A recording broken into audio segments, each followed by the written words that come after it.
যোৱা 10 তাৰিখে ডিফু থানাৰ অন্তৰ্গত 3 কিলো অঞ্চলত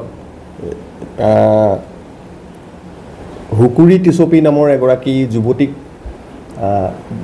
প্ৰায় ৰাতি 1:07 কোনোবা দুৰ্বৃত্তই গুলি কৰি তেখেতক প্ৰাণহানি কৰে আৰু তাৰ পিছে পিছে মই আৰু আমাৰ এডিশ্যনেল এছ পি ক্ৰাইম আৰু আমাৰ ডিফু থানাৰ যি টিম আছে আমি উপস্থিত হওঁ প্ৰায় 2:30 বজাত আৰু তাৰপিছত আমি তদন্ত আৰম্ভ কৰোঁ।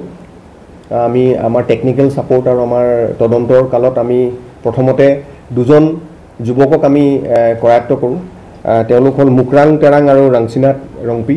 তেখেত দুজনক আমি প্ৰথমতে কৰায়ত্ব কৰাৰ পিছত তেওঁলোকক আমি সোধপোছ কৰাৰ পিছত আৰু এজন ব্যক্তিক আমি যোৱা নিশা আমি কৰায়ত্ব কৰোঁ। তেখেতৰ নাম প্ৰবীণ ৰংপি আৰু তিনিওজনকে আমি কৰায়ত্ব কৰাৰ পিছত আমি যোৱাকালি সোধপোছ কৰাৰ পিছত বিতং তথ্যত আমি গম পাওঁ মুকৰাম নামৰ ব্যক্তিজনে যিটো পিষ্টলেৰে গুলি মাৰিছিল সেই পিষ্টলটো দি পেলাই এখন বাৰীত লুকুৱাই থৈছিলে। যোৱাকালি পিষ্টলটো উদ্ধাৰ কৰা হ'ল আৰু গোটেই যি তাতে জড়িত হৈ আছে গোটেই ঘটনাটোৰ লগত এই সকলোকে আমি ইতিমধ্যে আইডেণ্টিফাই কৰিছোঁ আৰু আমি এই তিনিজন যুৱকক ইতিমধ্যে আমি কৰায়ত্ব কৰিছোঁ আমি আৰু পৰৱৰ্তী পৰ্যায়ত এই ইয়াৰ যিটো কাৰণ কি কাৰণে হত্যা কৰিলে সেয়াও আমি কিছু প্ৰাৰম্ভিক আমাৰ তদন্তত আমি গম পাইছোঁ। যুৱতীগৰাকীৰ মুকৰাং বোলা ব্যক্তিজনৰ দেউতাকৰ লগত এক ধৰণৰ সম্পৰ্ক আছিল বুলি এটা তথ্য আমাৰ ওচৰলৈ আহিছে আৰু সেই তথ্য সেই সম্পৰ্ক হোৱাৰ কাৰণে কিছু অশান্তি হোৱাৰ ফলস্বৰূপে এই ঘটনাটো ঘটিছে বুলি আমি পিছত আমি জানিব পাৰিছোঁ আৰু আমি অনাগত সময়ত তদন্তত বাকী কথা আমি জানিব পাৰিম। আৰু এই সংক্ৰান্তত আমি ইতিমধ্যে যি হাথিয়াৰ ব্যৱহাৰ হৈছিলে যিটো পিষ্টল ব্যৱহাৰ হৈছিলে সেই পিষ্টলটো উদ্ধাৰ কৰিবলৈ সক্ষম হৈছোঁ আৰু 2 জাই মিছফায়াৰ্ড গুলিও আমি লগতে উদ্ধাৰ কৰিবলৈ সক্ষম হৈছোঁ। যিটো কথা ইতিমধ্যে আমাক এজন একিউজডে আগতে কৈছে যে 2টা ৰাউণ্ড মিছ হৈছিলে সেই 2টা ৰাউণ্ডো আমি উদ্ধাৰ কৰিবলৈ সক্ষম হৈছোঁ আৰু ঘটনাস্থলীৰ পৰা আমি যিটো ৰাউণ্ড ফায়াৰ হৈছিলে সেই ৰাউণ্ডৰ এম্পটি কেছো আমি ইতিমধ্যে উদ্ধাৰ কৰিবলৈ সক্ষম হৈছোঁ। মানে সম্পূৰ্ণ পাৰিবাৰিক সংঘাতৰ সংক্ৰান্তত এই হত্যাকাণ্ডটো হৈছিল। হয়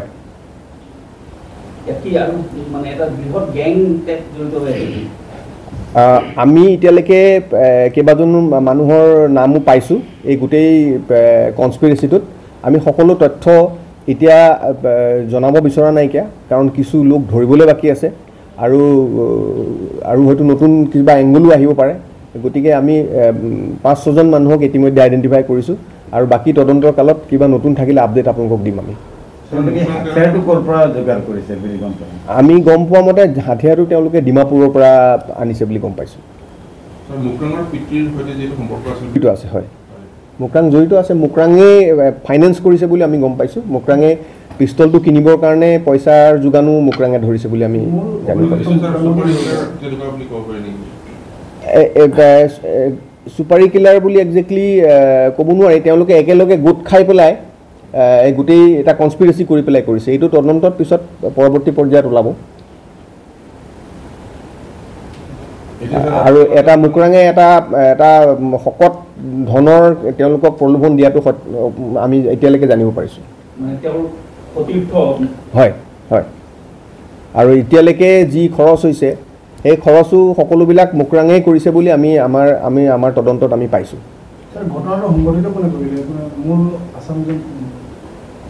এইটো তদন্তৰ ক্ষেত্ৰত এতিয়া আমি এই কথাটো ব্যক্ত কৰিবলৈ অলপ অসুবিধা হ'ব।